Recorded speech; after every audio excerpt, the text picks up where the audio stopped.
നമസ്കാരം. അറബി ദിസ് വീക്കിൻ്റെ ഏറ്റവും പുതിയ അധ്യായത്തിലേക്ക് എല്ലാ പ്രിയ പ്രേക്ഷകർക്കും സ്വാഗതം.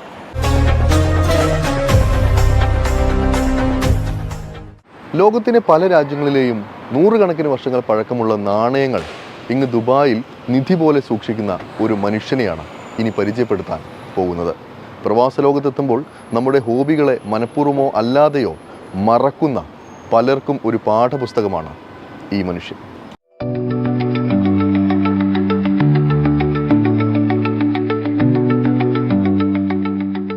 കുഞ്ഞുനാളിൽ അമ്മ നൽകിയ ഒരു നാണയത്തുട്ട് ഒരു മനുഷ്യന്റെ ജീവിതത്തെ മാറ്റിമറിച്ച കഥയാണിത്.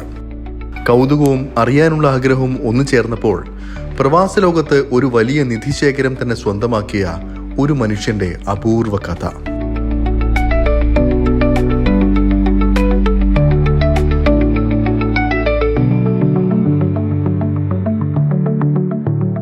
ഇത് മലപ്പുറം സ്വദേശി കാടമ്പോട്ട് കോവിലകം ഉദയവർമ്മൻ ഉണ്ണി. കുഞ്ഞായിരിക്കുമ്പോൾ അന്ന് അമ്മ നൽകിയ ആ നാണയത്തിൽ നിന്നാണ് ഉദയവർമ്മന്റെ നാണയശേഖരം തുടങ്ങുന്നത്. പഴയ നാണയമാണിതെന്നും അതിൻ്റെ പുറകിലുള്ള പല കഥകളും അമ്മ അന്ന് പറഞ്ഞു നൽകിയത് ആ കുഞ്ഞു മനസ്സിൽ ആഴത്തിൽ പതിഞ്ഞു. ഇന്നും ആ നാണയം ഉദയവർമ്മൻ ഉണ്ണിയുടെ ശേഖരത്തിലുണ്ട്. ആ നാണയം കയ്യിൽ വന്ന ശേഷം ഇത്തരം കുഞ്ഞു വസ്തുക്കൾ ശേഖരിക്കുന്നതിൽ വലിയ സന്തോഷം കണ്ടെത്താനും ആരംഭിച്ചു.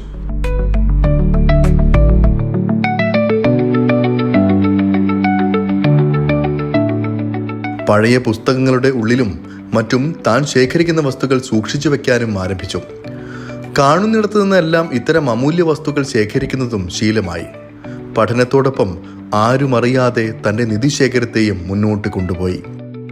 പഠനശേഷം കുറച്ച് നാട്ടിൽ ജോലി ചെയ്തുവെങ്കിലും വൈകാതെ ജീവിതം പ്രവാസ ലോകത്തേക്ക് പറിച്ചു നട്ടു. പക്ഷേ അപ്പോഴും ഉദയവർമ്മൻ ഉണ്ണിയുടെ മനസ്സിൽ ഇത്തരം കുഞ്ഞു നാണയങ്ങളോടുള്ള ഇഷ്ടം മായാതെ കിടന്നിരുന്നു. ചെറുപ്പത്തിൽ എൻ്റെ അമ്മ എനിക്കൊരു കോയിൻ തന്നിട്ടുണ്ട്. സ്റ്റിൽ അതിലുണ്ടത്. ഒരു ഇത് തന്നിട്ടുണ്ട്, കൊട്ടൻ ഉറപ്പിക്കാം. അതിപ്പോഴും എൻ്റെ അടുത്തുണ്ട്. ആദ്യത്തെ അത് ബുക്ക്. പിന്നെ അന്ന് പണ്ടൊക്കെ ബുക്കിൻ്റെ ഉള്ളിൽ പൈസ വയ്ക്കാൻ ഒരു ഹാബിറ്റ് ഉണ്ടാകും. ചെറിയ നമ്മൾ റിലീജിയസ് ബുക്കിലോ അല്ലാന്നുണ്ടെങ്കിൽ ഈവൻ എന്തൊരു ബുക്ക് കിട്ടിയിട്ടുണ്ടെങ്കിലും അതിൻ്റെ ഉള്ളിൽ നോട്ടൊക്കെ മാറ്റി വയ്ക്കും. അങ്ങനെയൊക്കെ ഒരു ഹാബിറ്റ് കുറച്ചൊക്കെ മുമ്പിൽ ഡെവലപ്പ് ചെയ്തിട്ടുണ്ടായിരുന്നു. ദുബായിലെത്തിയപ്പോൾ പല രാജ്യങ്ങളിലെ ആളുകളുമായി അടുത്തിടപഴകാനുള്ള സാഹചര്യം ഉണ്ണിക്ക് തൻ്റെ ഇഷ്ടത്തെ വളർത്താനുള്ള അവസരമായി കൂടെ കണ്ടു. ഓരോ രാജ്യക്കാരോടും അവരുടെ നാടുകളിലെ അപൂർവ നാണയങ്ങളും നോട്ടുകളെ പറ്റിയും അറിയാനും പഠിക്കാനും അവർ മുഖേന സ്വന്തമാക്കാനും ആരംഭിച്ചു. സ്നേഹത്തോടെ സന്തോഷത്തോടെ അവർ അത് നൽകുകയും ചെയ്തു. ആ ഇടയ്ക്കാണ് ദുബായിൽ ഗ്ലോബൽ വില്ലേജ് പ്രദർശനത്തിന് തുടക്കമായത്. ഉണ്ണിക്ക് അതൊരു വലിയ അനുഗ്രഹമായി. പല രാജ്യങ്ങളിലെ ആളുകളെ ഒരേ സ്ഥലത്ത് നേരിട്ട് കാണാനും പരിചയപ്പെടാനുമുള്ള അവസരം, തൻ്റെ ഇഷ്ടം ആളുകളെ അറിയിക്കാനും തൻ്റെ ശേഖരത്തിലേക്ക് ആവശ്യമുള്ളവ എത്തിക്കാനും ഗ്ലോബൽ വില്ലേജിന്റെ ഓരോ സീസണും ഈ പ്രവാസിയെ കുറച്ചൊന്നുമല്ല സഹായിച്ചത്. അന്ന് ഒരുമിച്ച് ജോലി ചെയ്തിരുന്ന സഹപ്രവർത്തകരും ഉണ്ണിയുടെ ഇഷ്ടത്തിന് ഒപ്പം നിന്നു.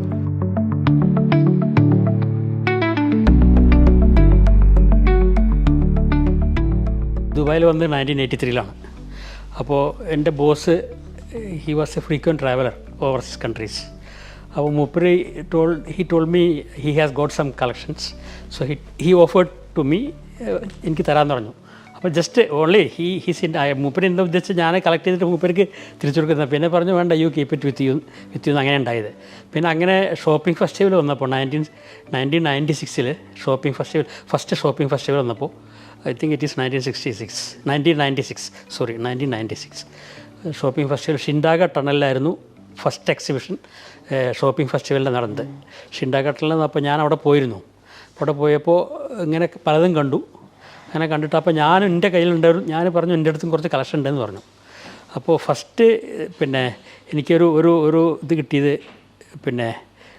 ഒരു ബൂസ്റ്റ് കിട്ടിയത് ഒരു സ്വിസ് നാഷണാലിറ്റീനെ കണ്ടു. ഇപ്പോഴാണ് ഈ ഷോപ്പിംഗ് ഫെസ്റ്റിവലിന് ശേഷമാണ് ആക്ച്വലി അത് കൂടുതൽ എക്സ്പോസ് ആയത്. അതിന് മുമ്പ് എക്സ്പോസ് ആയിട്ടില്ല. കാരണം അതുവരെ ഇറ്റ് വാസ് മൈ പ്രൈവറ്റ്. അങ്ങനെ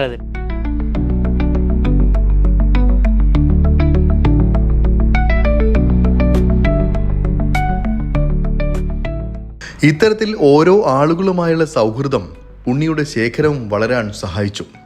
വെറുതെ ഓരോ നാണയവും ശേഖരിച്ചു വെക്കുന്നതല്ല ഇദ്ദേഹത്തിൻ്റെ രീതി. ഓരോ നാണയത്തിൻ്റെയും ചരിത്രപരമായ പ്രാധാന്യം ഉൾപ്പെടെ മനസ്സിലാക്കിയാണ് ശേഖരിക്കുക.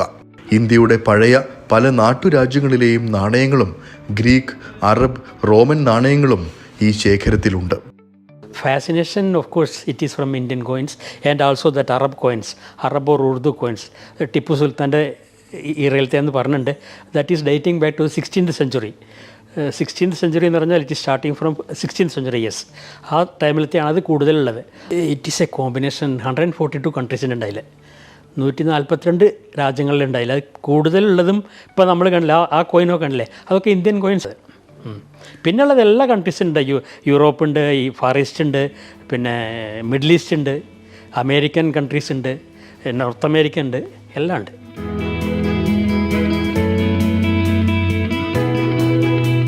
പല രാജ്യങ്ങളിലെയും പഴയ നാണയങ്ങൾ മോഹവില നൽകി വാങ്ങിയ സന്ദർഭങ്ങളുമുണ്ട്. ഓരോ നാണയങ്ങൾക്കുമായും ചെലവാക്കിയ പണം എത്രയോ അധികമാണെന്നും പക്ഷേ അവ സ്വന്തം ശേഖരത്തിൽ എത്തുമ്പോഴുള്ള സന്തോഷത്തിന് മുന്നിൽ ചിലവാക്കിയ പണത്തിൻ്റെ മൂല്യം വളരെ ചെറുതാണെന്നും പുഞ്ചിരിയോടെ ഉണ്ണി പറയുന്നു.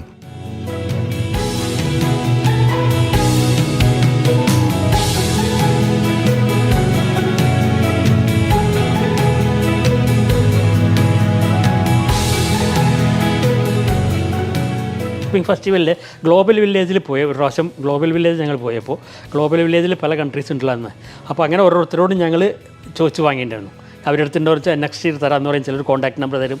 എന്നിട്ട് അവരെ ഞാൻ ആ ടൈമിൽ റിമൈൻഡ് ചെയ്യും. അങ്ങനെയൊക്കെ പറഞ്ഞിട്ട് അത് ഈജിപ്തിനൊക്കെ കിട്ടിയ കുറച്ച് കോയിൻസ് ഉണ്ടായില്ലേ, ഇപ്പോൾ നമ്മളെ കളക്ഷനിലുണ്ട്. അങ്ങനെ ഒരു ഈജിപ്ഷ്യൻ തന്നൊരു കുറച്ച് കോയിൻസ് ഉണ്ടായി. ഞാൻ അതിന് കൊടുത്തിട്ടാണ്, പൈസ കൊടുത്തിട്ടാണ് വാങ്ങിയത്. അപ്പോൾ മൂപ്പര് വന്ന് വിളിച്ചപ്പോൾ മൂപ്പര് പറഞ്ഞു, ഓക്കെ ഞാൻ next year I will bring it എന്ന് പറഞ്ഞിട്ട് ഞാൻ next year I reminded him to bring it. എന്നിട്ട് മൂപ്പര് തന്നതായിട്ട് ഓർക്കട്ടെ.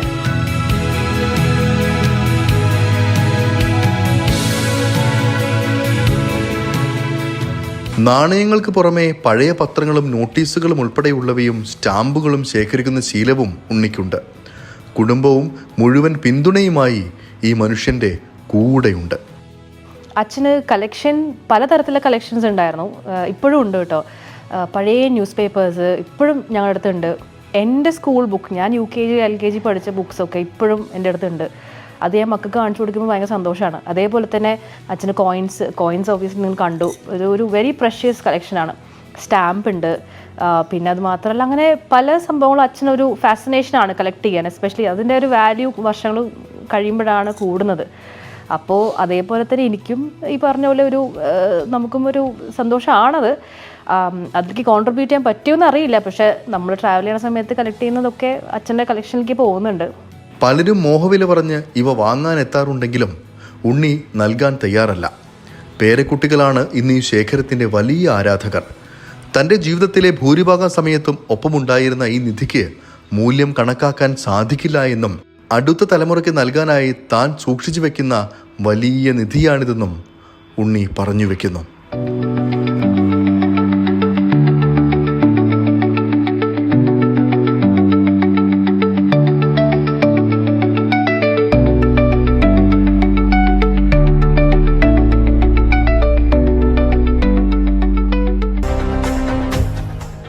UAE പ്രഖ്യാപിച്ച പൊതുമാപ്പ് പ്രയോജനപ്പെടുത്തി ഇതിനോടകം പുതുജീവിതത്തിലേക്ക് കടന്നത് ആയിരങ്ങളാണ്. ഈ പൊതുമാപ്പ് അവസരം പരമാവധി പ്രയോജനപ്പെടുത്തണമെന്ന് വീണ്ടും വീണ്ടും ഓർമ്മിപ്പിക്കുകയാണ് അധികൃതർ. പൊതുമാപ്പ് കാലയളവിൻ്റെ അവസാന ലാപ്പിലേക്ക് കടന്നിരിക്കുകയാണ്. രാജ്യത്ത് അനധികൃതമായി കഴിയുന്നവർക്ക് തിരികെ നാട്ടിലേക്ക് മടങ്ങാനും ഇവിടെ തുടരാൻ ആഗ്രഹിക്കുന്നവർക്ക് രേഖകൾ ശരിയാക്കി പുതിയ വിസയിൽ രാജ്യത്ത് തുടരാനും അനുവദിക്കുന്ന ചേർത്തുപിടിക്കലിൻ്റെ വലിയ കാഴ്ചകൾ സമ്മാനിച്ച് പൊതുമാപ്പ് പദ്ധതി ഓരോ ദിവസവും മുന്നോട്ട് പോവുകയാണ്. പദ്ധതി തുടങ്ങിയ സെപ്റ്റംബർ 1 ശേഷം നടത്തിയ നിയമലംഘനങ്ങൾക്ക് പൊതുമാപ്പ് ബാധകമായിരിക്കില്ല. ക്രിമിനൽ കുറ്റകൃത്യങ്ങളെ തുടർന്ന് നാടുകടത്താൻ വിധിക്കപ്പെട്ടവർക്കും പൊതുമാപ്പിന്റെ ആനുകൂല്യം ലഭിക്കില്ല. കോടതി വഴി കേസുകൾ ഒത്തുതീർപ്പാക്കിയതിനു ശേഷം മാത്രമേ ഇവർക്ക് ഇളവ് നൽകുന്ന കാര്യം പരിഗണനയിൽ പോലും വരുമെന്നും അധികൃതർ വ്യക്തമാക്കിയിട്ടുണ്ട്. അവസാനം വരെ കാത്തുനിൽക്കാതെ പൊതുമാപ്പിന്റെ പ്രയോജനങ്ങൾ ഏറ്റവും വേഗത്തിൽ ഉപയോഗപ്പെടുത്തണമെന്നാണ് അധികൃതർ വീണ്ടും വീണ്ടും ഓർമ്മിപ്പിക്കുന്നത്. സുരക്ഷിത സമൂഹത്തിനായി എന്ന പ്രമേയത്തിൽ UAE നടപ്പാക്കി വരുന്ന പൊതുമാപ്പ് പദ്ധതിയിൽ അമർ കേന്ദ്രങ്ങൾ മുഖേന 10,000-ങ്ങളാണ് പദ്ധതി പ്രയോജനപ്പെടുത്തി ഇതിനോടകം പുതുജീവിതത്തിലേക്ക് കടന്നത്. ദുബായിലെ 86 അമർ സെന്ററുകൾ നിലവിൽ റെസിഡൻസി പുതുക്കൽ, സ്റ്റാറ്റസ് ക്രമീകരണം, എക്സിറ്റ് പെർമിറ്റ്, നഷ്ടപ്പെട്ട ഡോക്യുമെന്റ് സേവനങ്ങൾ എന്നിവ ഉൾപ്പെടെയുള്ള വിവിധ സേവനങ്ങൾ നൽകുന്നുണ്ട്.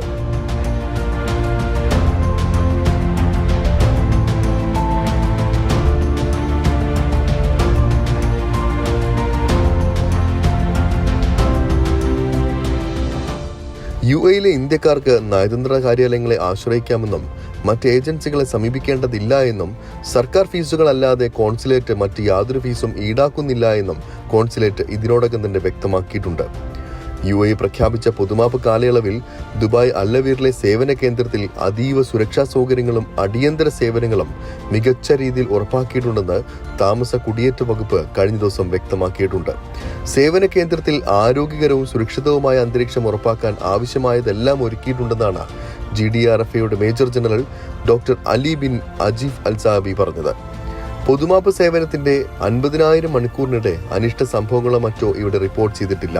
മാത്രമല്ല, പൊതുമാപ്പ് ടെന്റുകളിൽ ഓക്സിജന്റെ അളവ് ഉൾപ്പെടെ ക്രമീകരിച്ചിട്ടുണ്ടെന്നും അദ്ദേഹം കൂട്ടിച്ചേർത്തു. സുരക്ഷാ പ്രതിരോധ പരിശീലന പരിപാടിയിലൂടെ അല്ലവീറിലെ ഒട്ടേറെ ജീവനക്കാർക്ക് പരിശീലനം നൽകിയാണ് ജോലിക്കായി നിയമിച്ചിട്ടുള്ളതും. UAEയിൽ സെപ്റ്റംബർ 1 ശേഷം താമസ വിസ നിയമലംഘനം നടത്തിയവർക്ക് പുറമെ മറ്റ് 3 വിഭാഗത്തിൽപ്പെട്ടവർക്കും പൊതുമാപ്പിന്റെ ആനുകൂല്യം ലഭിക്കില്ല എന്നും federal authority four identity and citizenship, customs and port security വ്യക്തമാക്കിയിട്ടുണ്ട്. അതായത് നിർദ്ദിഷ്ട തീയതിക്ക് ശേഷം ഒളിച്ചോടൽ അല്ലെങ്കിൽ ജോലി ഉപേക്ഷിക്കൽ പോലുള്ള അഡ്മിനിസ്ട്രേറ്റീവ് കേസുകളിൽ റിപ്പോർട്ട് ചെയ്യപ്പെട്ട വ്യക്തികൾ, UAE അല്ലെങ്കിൽ GCC രാജ്യങ്ങൾ പുറപ്പെടുവിച്ച നാടുകടത്തൽ ഉത്തരവുകൾക്ക് വിധേയരായവർ, അനധികൃതമായി രാജ്യത്ത് പ്രവേശിച്ചവർ എന്നിവരെയാണ് പൊതുമാപ്പിൽ നിന്ന് ഒഴിവാക്കിയിരിക്കുന്നത്. ഈ നിയമലംഘകർ തുടർ നടപടികൾക്കായി വയലേറ്റേഴ്സ് ആൻഡ് ഫോറിനേഴ്സ് അഫയേഴ്സ് വകുപ്പിനെ സമീപിക്കണമെന്നും അധികൃതർ നിർദ്ദേശിച്ചിട്ടുണ്ട്.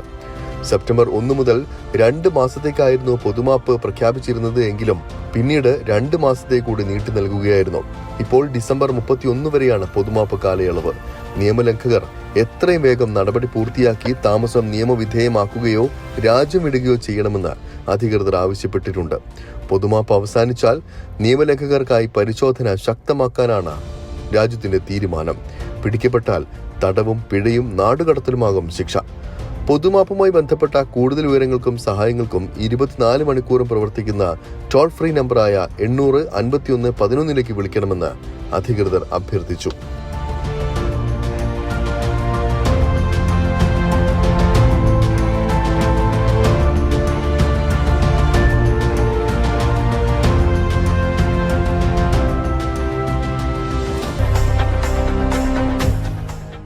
ലിറ്റിൽ വേൾഡ് എന്ന പേരിൽ വളരെ വ്യത്യസ്തമായ ഒരു എക്സിബിഷൻ കുവൈറ്റിൽ നടക്കുകയാണ്.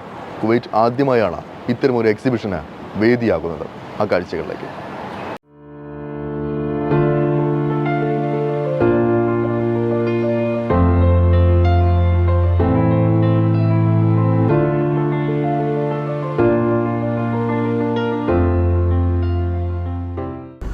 കുവൈത്തിൽ ആദ്യമായാണ് വിവിധ രാജ്യങ്ങളുടെ പവലിയനുകൾ സജ്ജീകരിച്ചിട്ടുള്ള ലിറ്റിൽ വേൾഡ് എന്ന പേരിലുള്ള ഫെസ്റ്റിവൽ നടക്കുന്നത്. കുവൈറ്റിലെ പ്രവാസികൾക്കിടയിലും അതോടൊപ്പം തന്നെ സ്വദേശികൾക്കിടയിലും വലിയ സ്വീകാര്യതയാണ് ആദ്യ ദിവസങ്ങളിലെ തിരക്ക് സൂചിപ്പിക്കുന്നത്. വിവിധ രാജ്യങ്ങളുടെ പവലിയനുകൾ, സാംസ്കാരിക പരിപാടികൾ, വൈവിധ്യമായ ഭക്ഷണ രുചികൾ, കുട്ടികൾക്കുള്ള നിരവധി വിനോദ പരിപാടികൾ, ഷോപ്പിംഗ് ഏരിയ എന്നിവ ഉൾപ്പെടെ വളരെ ആകർഷകമായാണ് ലിറ്റിൽ വേൾഡ് സംഘടിപ്പിച്ചിരിക്കുന്നത്. കുവൈറ്റ് ഇന്റർനാഷണൽ ഫെയർ അതോറിറ്റിയുമായി സഹകരിച്ച് 25 വർഷത്തോളം ദുബായ് ഗ്ലോബൽ വില്ലേജിൽ വിവിധ പവലിയനുകൾ ഒരുക്കിയ തായ്ലൻഡ് സ്വദേശിയായ ടോണി വേഗയുടെ നേതൃത്വത്തിലുള്ള വേഗ ഇന്റർനാഷണൽ എക്സിബിഷൻസ് ആണ് മുഖ്യ സംഘാടകർ. തങ്ങൾ പ്രതീക്ഷിച്ചതിനേക്കാൾ മികച്ച സ്വീകാര്യത കുവൈറ്റിൽ ലഭിക്കുന്നുണ്ടെന്ന് ടോണി 24-നോട് പറഞ്ഞു. The Little World is a concept that we brought the world to be minimized and stay in Kuwait. A lot of product, funds, food, entertainment and everything. First of all, we would like to thank you for Mr. Abdulrahman Nasser, the Executive Director of the Kuwait International Fair and Management Team, to keep the great support for us to develop in this project in a short of time to facilitate us. And I hope this project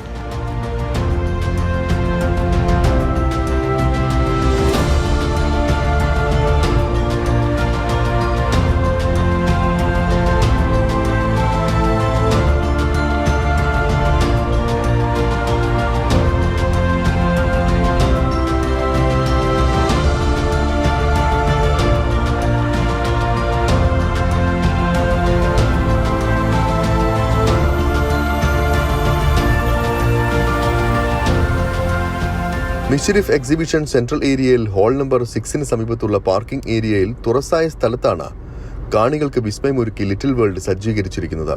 Kuwait, India, China, Korea, Japan, Philippines, Europe, തുർക്കി തുടങ്ങിയ 18ഓളം പവലിയനായാണ് little world ആദ്യ season അവതരിപ്പിച്ചിരിക്കുന്നത്. വിവിധ രാജ്യങ്ങളിൽ നിന്നുള്ള ഉൽപ്പന്നങ്ങൾ, സാംസ്കാരിക പ്രകടനങ്ങൾ, അന്താരാഷ്ട്ര ഭക്ഷണ അനുഭവങ്ങൾ എന്നിവ ഒരുക്കിയിട്ടുണ്ട്.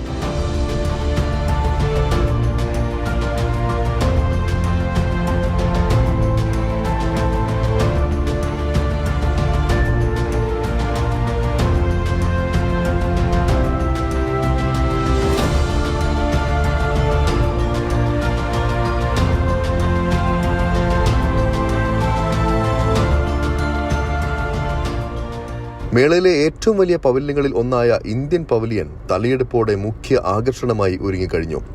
ഇന്ത്യ പവലിയൻ ഒരുക്കിയിരിക്കുന്നത് ദുബായ് ആസ്ഥാനമായി പ്രവർത്തിച്ചു വരുന്ന ബറാക്കത്ത് എക്സിബിഷൻ CEO ചന്ദ്രൻ ബേപ്പിന്റെ നേതൃത്വത്തിലാണ്.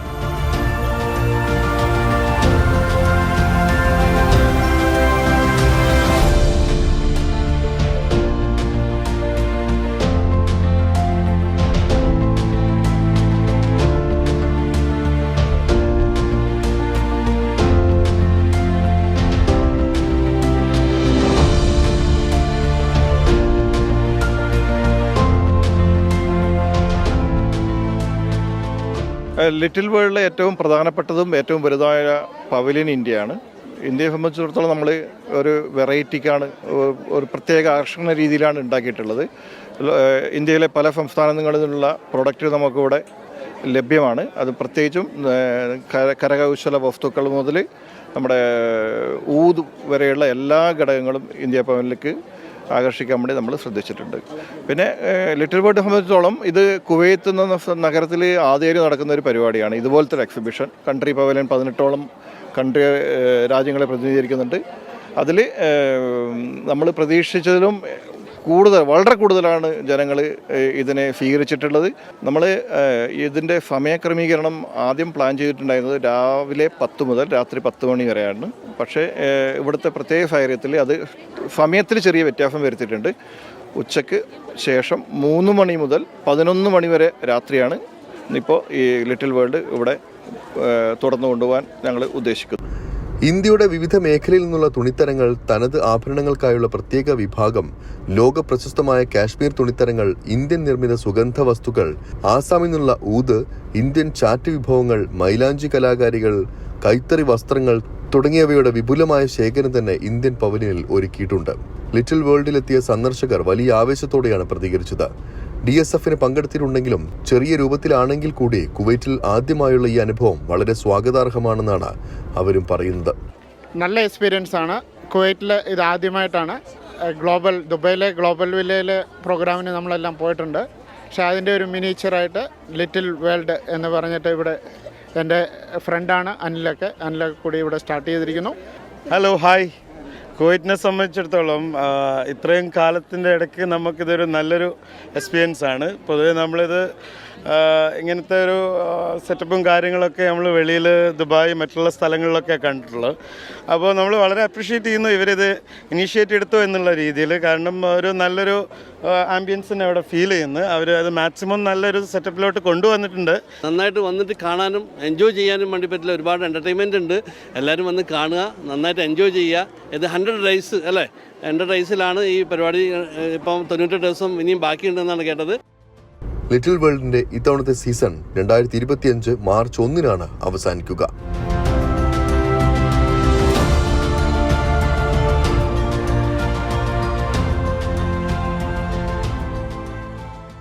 അറബി ദിസ് വീക്കിന്റെ ഈ ഒരു അധ്യായം ഇവിടെ പൂർണ്ണമാവുകയാണ്. അറബിൻ നാടുകളിലെ കൂടുതൽ കൗതുക കാഴ്ചകളും വിശേഷങ്ങളുമായി അറബി ദിസ് വീക്ക് അടുത്തയാഴ്ച ഇതേ സമയം ഇതേ ദിവസം.